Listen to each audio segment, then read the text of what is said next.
Headphone Sony budget lawan headphone Sony flagship. Harga beza 3 kali ganda, tapi mana satu yang lagi berbaloi? Jom kita bandingkan. Dua-dua headphone ni menggunakan chip yang sama iaitu chip V1, tapi bunyi audio daripada XM5 ni lagi sedap, lagi detail.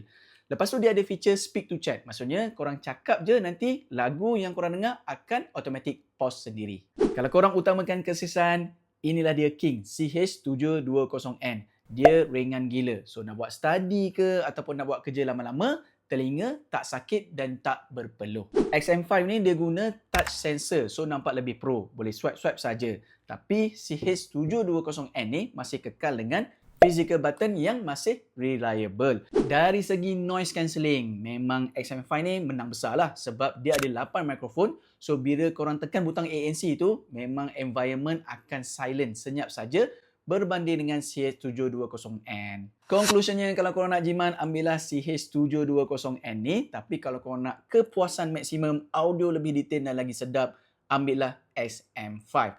Dua-dua ni dah keluar lama, so harga dah turun. Link beli aku dah sediakan.